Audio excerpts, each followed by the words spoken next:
Bismillahirrahmanirrahim. Assalamualaikum warahmatullahi wabarakatuh. Kembali lagi dengan kami, kembali lagi dengan saya di Paguyuban Nur Ahad. Pada kesempatan kali ini, insya Allah nanti kita akan mencoba menjelaskan tahapan belajar ilmu Kasampurnan. Dan seperti biasa, jangan lupa subscribe, like, komen, dan share. Baik, kita mencoba sedikit menjelaskan ya. Menjelaskan berkaitan tahapan belajar ilmu Kasampurnan. Jadi, tahapan belajar ilmu Kasampurnaan itu yang paling utama adalah orang tersebut atau orang yang mau belajar ilmu Kasampurnaan itu diharuskan beragama Islam ya. Jadi itu syarat wajibnya harus beragama Islam atau orang yang mau diislamkan. Karena memang kita belajar ilmu Kasampurnan itu nanti tujuannya adalah ke tauhid, ke pondasi iman yang akhirnya akan berakhir di ma'rifat kepada Allah tentunya. Makanya kita mempunyai syarat harus yang beragama Islam, itu wajib. Kalau tidak beragama Islam ya mungkin mohon maaf kami belum bisa memberi pembelajaran. Kalau memang sudah mantap hati yang bagi non muslim untuk belajar ilmu Kasampurnan ya kita akan syahadatkan terlebih dahulu. Namun saran saya, jadi masuk ke Islam itu jangan karena mau belajar ilmu, namun karena memang hati yang memang sudah mantap untuk mengenal Allah, mendekatkan diri kepada Allah, seperti itu. Itu yang pertama, pastinya seperti itu. Untuk berikutnya, tahapannya itu kalau saya jabarkan satu persatu itu agak panjang, karena itu mungkin ada 41 sampai 43 tahapan. Mungkin nanti kita coba kupas sedikit-sedikit lah dari tahapan 1 sampai dengan 41-43 tahapan tersebut. Yang paling utama adalah setelah kita diwajibkan untuk Islam, itu adalah pembersihan kolbu ataupun pembukaan takbir kolbu. Itu sangat penting sekali. Supaya apa? Supaya saat kita belajar ilmu yang suci, belajar ilmu yang baik, itu mendapatkan bimbingan yang bersih, yang insya Allah datangnya dari Allah. Karena kalau hatinya bersih, hatinya baik, otomatis kita menerima segala sesuatu halnya itu dengan mudah, dengan baik. Seperti itu. Berikutnya mungkin belajar pengendalian hawa nafsu. Karena memang apapun itu ilmunya, kalau memang nanti Allah menakdirkan kita bisa belajar dan ilmu tahapannya sampai selesai, itu sangat-sangat berbahaya apabila orang mempunyai ilmu tinggi tapi tidak mempunyai pengendalian diri yang baik. Itu sangat-sangat bahaya sekali, karena ilmu yang tinggi tadi bisa dipakai untuk hal-hal yang tentunya itu di luar hal yang dibolehkan. Yaitu banyak, tidak perlu saya contohkan. Nanti tidak malah dijadikan percontohan. Intinya yang paling kita kuatkan adalah pengendalian diri. Jadi pengendalian hawa nafsu. Itu ada, jadi kita ada tahapan tersebut. Pengendalian hawa nafsu atau pengendalian diri itu ada, itu di tahapan dasar. Karena itu sangat penting sekali. Bahkan di pengendalian diri atau di pengendalian hawa nafsu tadi kita mempunyai dua tahapan. Tahapan pertama dan tahapan kedua. Seperti itu. Supaya apa ya? Supaya betul-betul matang betul. Supaya kita betul-betul dapat mengendalikan diri kita. Kita sadar diri, mawas diri. Seperti itu. Biar tidak berbuat hal yang di luar yang diizinkan oleh Allah. Seperti itu. Itu yang kedua. Ketiga. Karena pengendalian diri tadi kan ada dua tahapan.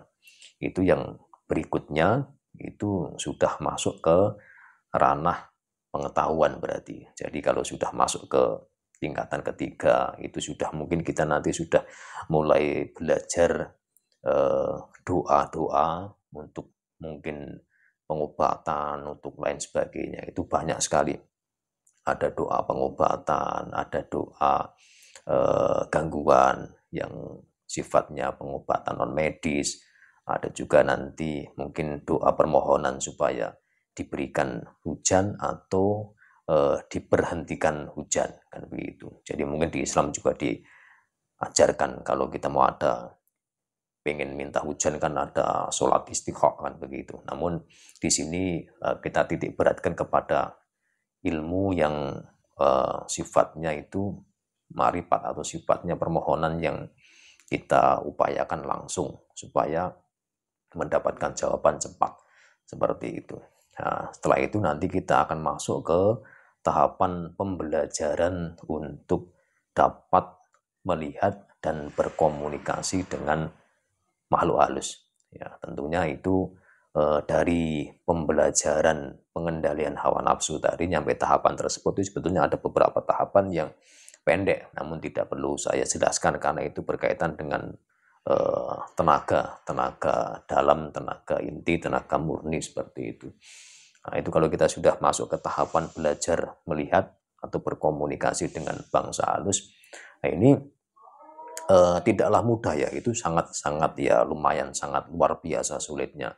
Terbukti bahwa eh, kebetulan saat ini, namun tidak, tadi ada keluarga saya, ada bapak saya dari jauh ke sini cuman pengen belajar itu, namun tidak mau ikut masuk ke video, namun tidak apa-apa. Sebetulnya saya pengen sekali beliau masuk ke video supaya menjadi menjadi pembelajaran dan menjadi kenangan saya pribadi itu. Namun intinya adalah belajar ilmu demikian itu jangan disamakan dengan kita melihat barang yang dohir, barang yang wujud. Jadi memang saya bilang kenapa sangat sulit sekali. Itu memang ada, kalau orang Jawa sampaikan itu ada sambung renteng, ada erat kaitannya dengan tahapan ilmu sebelumnya gitu. Makanya pengendalian nafsu, pengendalian diri itu sangat penting sekali. Supaya apa? Itu mempermudah tahapan-tahapan setelahnya seperti itu. Karena untuk melihat makhluk halus itu kita tidak bisa menggunakan akal pikiran kita. Kita tidak bisa menggunakan mata telanjang atau mata dohir kita untuk melihat makhluk halus, tidak bisa. Apabila orang itu bisa melihat makhluk halus, itu melihatnya dengan mata kepala langsung, itu berarti ada sesuatu hal yang salah. Kemungkinannya cuma dua kemungkinannya. Kalau dia melihat makhluk halus secara langsung. Satu adalah memang makhluk halusnya yang ingin menampakkan diri, ingin dilihat oleh manusia. Atau yang keduanya. Yang kedua adalah manusianya tadi itu terkena gangguan. Atau manusianya tadi sudah tersimpan energi makhluk halus. Akhirnya dia dapat melihat makhluk halus tadi. Sebetulnya itu sejenis. Kenapa saya bilang sejenis? Karena sebetulnya yang melihat makhluk halus adalah makhluk halus yang ada di dirinya, manusia tadi. Jadi karena dia sejenis, makanya dia dapat atau mampu melihat sebangsanya. Seperti itu. Kurang lebihnya seperti itu sebetulnya. Bukan karena dia mampu melihat makhluk halus, enggak. Karena makhluk halus itu tidak akan mungkin dapat dilihat dengan mata. Ini yang berkaitan dengan belajar ilmu maksudnya. Bukan kok karena makhluk halusnya menampakkan diri. Kadang-kadang orang salah persepsi. Yang saya maksud tidak dapat dilihat dengan mata itu bukan berarti kok manusia tidak dapat melihat makhluk halus dengan matanya. Tidak. Namun kalau kita yang menginginkan dapat melihat mereka, itu tidak akan mungkin dapat dilihat dengan mata. Kalau mereka berada di dimensi mereka. Seperti itu. Kalau mereka yang menampakkan wujud ke dimensi kita, ya otomatis orang yang dikehendaki dapat melihat, ya pasti dapat melihat. Seperti itu. Namun kalau manusianya, orang yang ingin melihat mereka di dimensi mereka, di bangsa mereka, itu tidak akan mungkin dapat melihatnya dengan mata. Dapatnya melihat dengan batin atau dengan qalbu tadi. Nah, sedangkan batin tadi sangat sangat lembut sekali. Di sana tidak boleh ada yang namanya nafsu keinginan. Jadi kalau kita ingin melihat makhluk halus, masih dikalahkan dengan nafsu keinginan kita, dengan pikiran kita, ya akhirnya tidak akan dapat ketemu. Karena frekuensinya akhirnya beda jalur antara qalbu dengan pikiran tadi. Hatinya menghendaki seperti apa, qalbunya pikirannya seperti apa, kan tidak sinkron, tidak sejajar. Demikian. Ya, setelah dapat melihat, itu bukan berarti terus satu paket.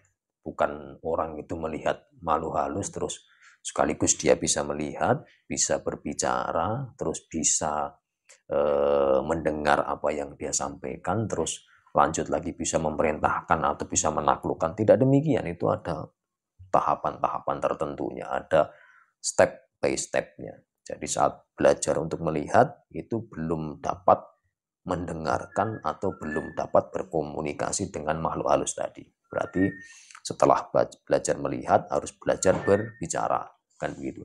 Kita berbicara dengan makhluk tadi itu sepihak atau sebelah, bukan berarti kita langsung bisa komunikasi dua arah, enggak, karena kita baru bisa belajar berkomunikasi saja, berbicara saja. Setelah kita sudah belajar berbicara, tahapan selanjutnya otomatis kita belajar untuk dapat mendengarkan bahasanya, kan begitu. Kita dapat mendengarkan bahasa mereka, begitu. Setelah sudah itu baru tahapan selanjutnya, kalau kita sudah dapat melihat, kita sudah dapat berkomunikasi, kita sudah dapat mendengarkan apa yang disampaikan mereka, tentunya di dimensi mereka, di frekuensi mereka. Nah, barulah tahapan berikutnya kita harus dapat mengendalikan atau kita harus dapat mengalahkan. Karena kalau tidak itu sangat resiko, sangat berbahaya sekali. Tentunya kita harus bisa seperti itu, ya itu tadi harus dimulai dari pondasi titik 1, 2,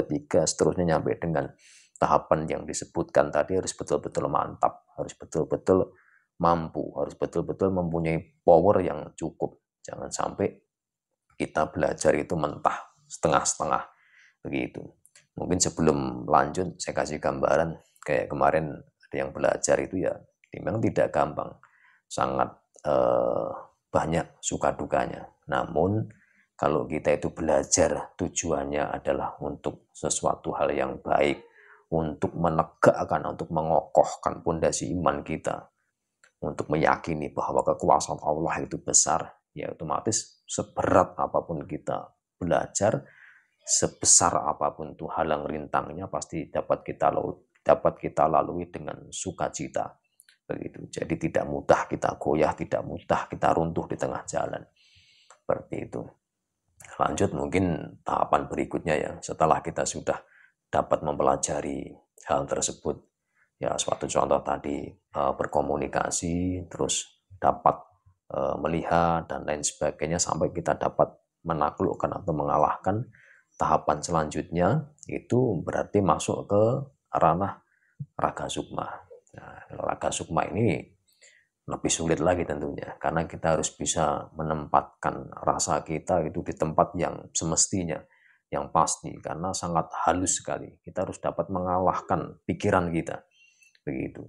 Karena nanti saat kita belajar melihat makhluk halus saja udah susah. Susahnya begini, karena saat kita melihat makhluk halus dia, itu antara iya dan tidak.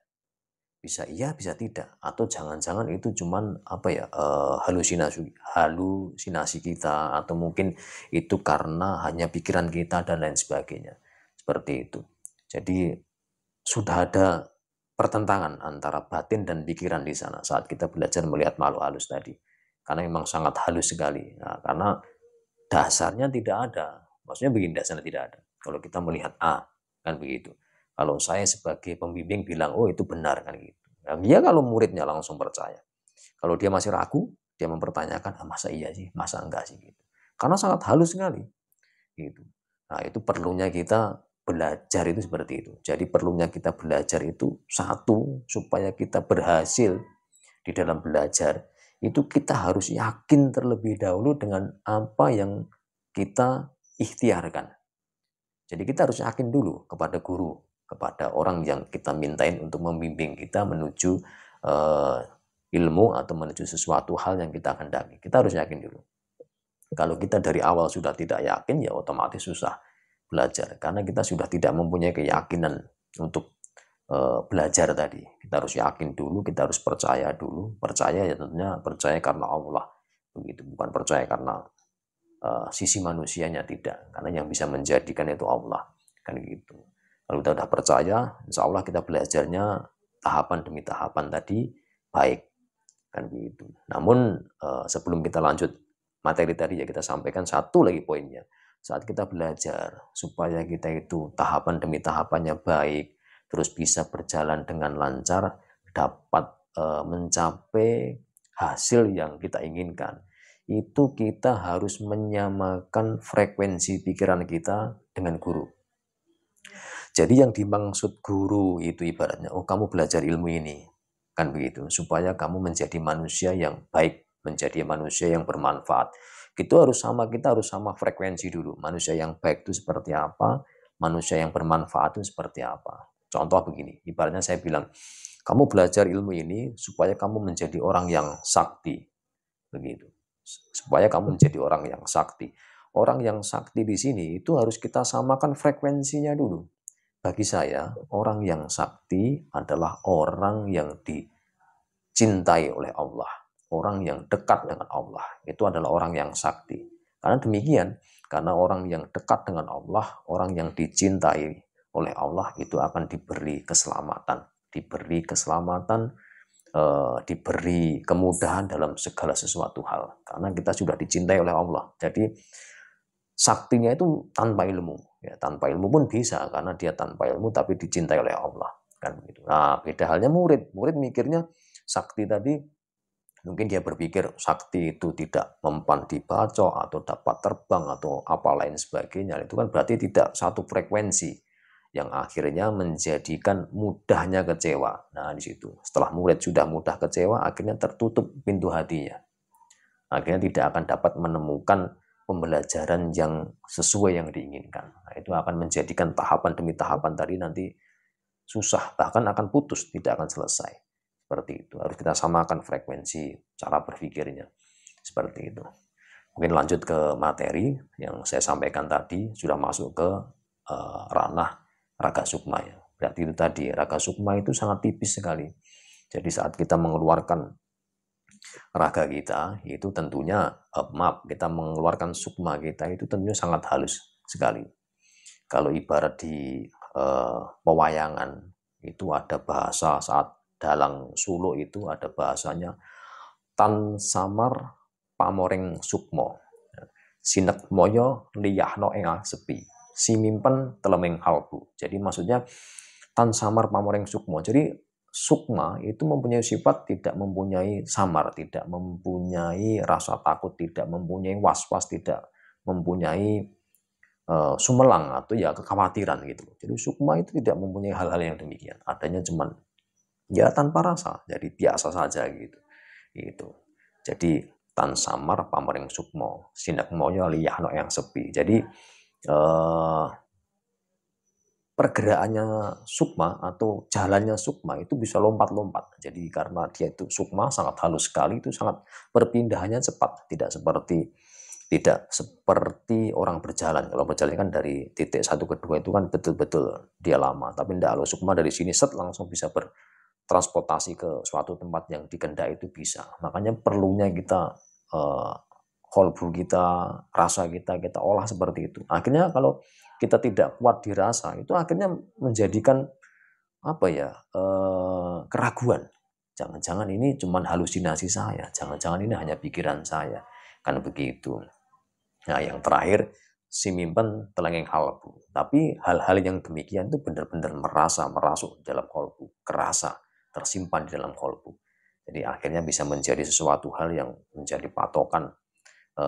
Kita cek, kita pastikan, oh benar nggak seperti ini, benar nggak seperti ini, ya, gitu. Kalau emang dia benar-benar bisa, itu yang terjadi adalah sesuatu hal yang nyata. Itu ibaratnya kita raga sukma ke suatu tempat, kita cek di tempat tersebut, itu ya terjadi hal yang seperti apa yang kita lihat tadi. Seperti itu. Namun ya tahapannya memang tidak mudah. Namun sesulit apapun, itu tidak ada yang sulit apabila kita ikhtiar betul-betul, kita yakin, dan Allah pasti akan memberikan jalan gitu. Kalau ada buktinya, ada orang yang bisa, itu pasti mudah. Yang sulit itu adalah pikiran kita, yang sulit adalah ketidakmampuan kita mengolah rasa dan pengendalian diri kita. Seperti itu. Kalau semuanya pasti mudah. Kalau ada buktinya itu pasti mudah.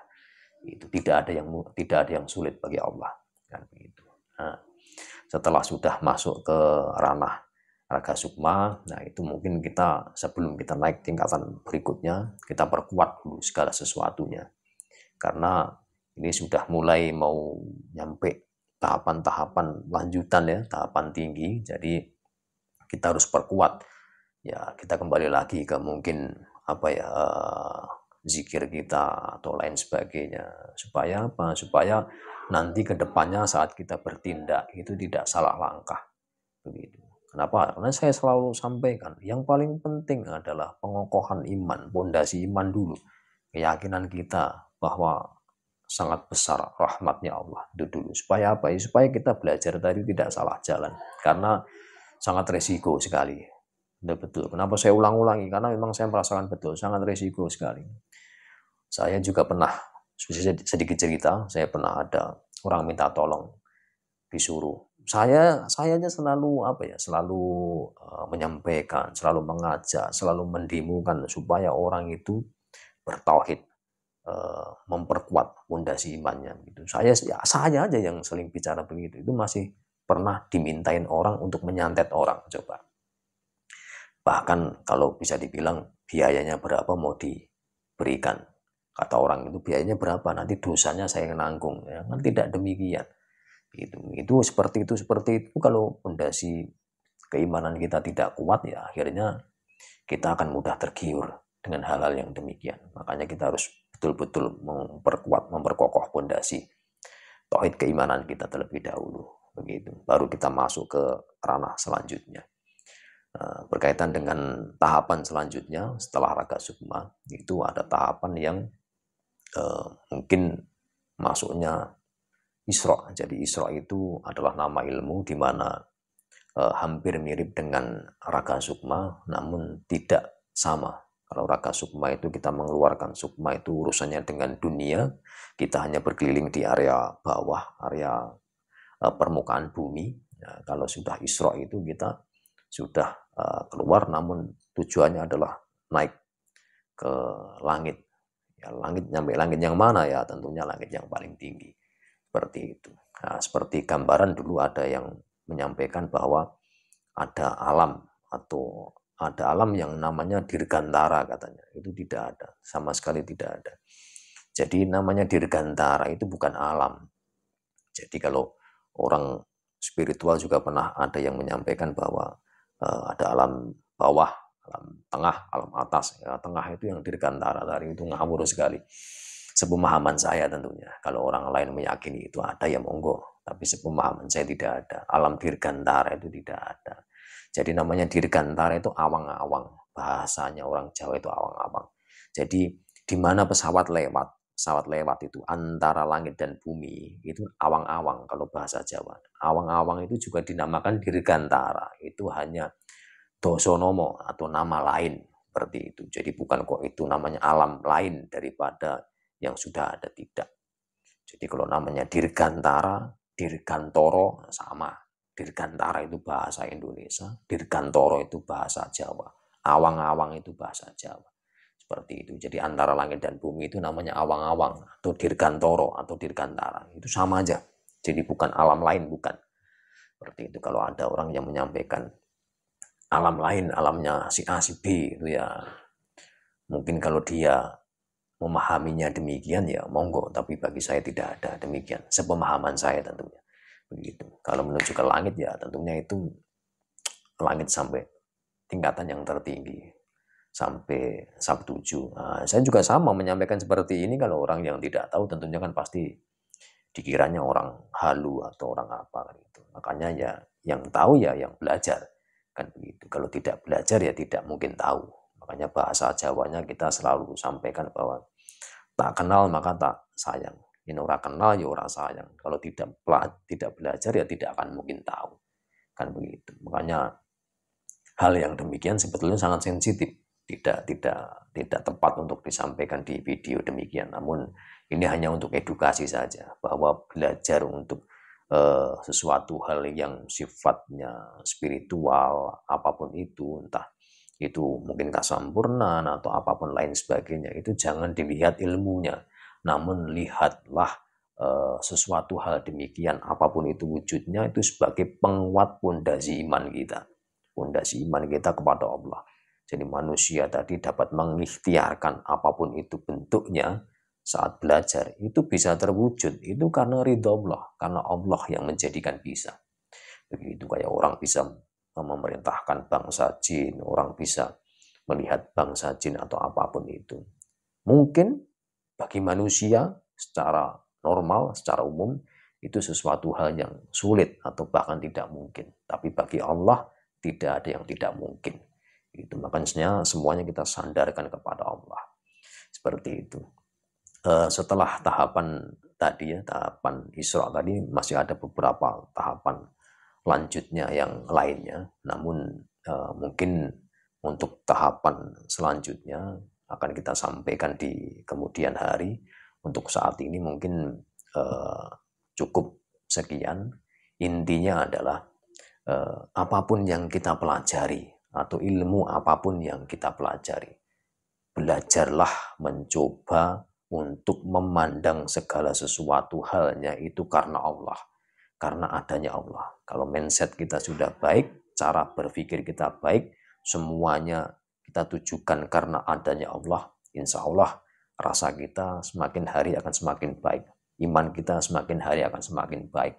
Karena apapun itu yang kita rasakan, apapun itu yang kita lihat, itu hanya karena Allah, hanya karena ada Allah. Begitu. Kalau demikian nanti akan, insya Allah akan baik, hidayah akan selalu datang dari Allah. Seperti itu. Mungkin itu saja yang dapat sementara kami sampaikan. Seperti biasa, saya ingatkan kepada teman-teman semua, kepada saudara-saudara semua, bahwa tentunya kebenaran yang hakiki itu hanya hak mutlak milik Allah Subhanahu wa Ta'ala. Manusia hanya dapat menyampaikan sesuatu hal yang dia ketahui, sebatas dia ketahui karena izin Allah. Seperti itu. Jadi kalau memang ada mungkin perkataan saya yang tidak sama secara mindset berpikir atau secara keilmuan, tentunya saya mohon maaf yang sebesar-besarnya. Perbedaan tadi jangan dijadikan perdebatan, namun jadikanlah kasanah ilmu. Untuk apa? Untuk menegakkan pondasi iman dari kita kepada Allah. Mungkin itu saja. Yang terakhir saya ingatkan, tetap jaga ibadahnya, jaga akidahnya, pastikan kita selamat dunia, selamat akhirat dengan kita membenahi diri, mempersiapkan diri lebih baik, dan lebih baik lagi menuju ke Allah. Itu saja. Akhir kata, wassalamualaikum warahmatullahi wabarakatuh.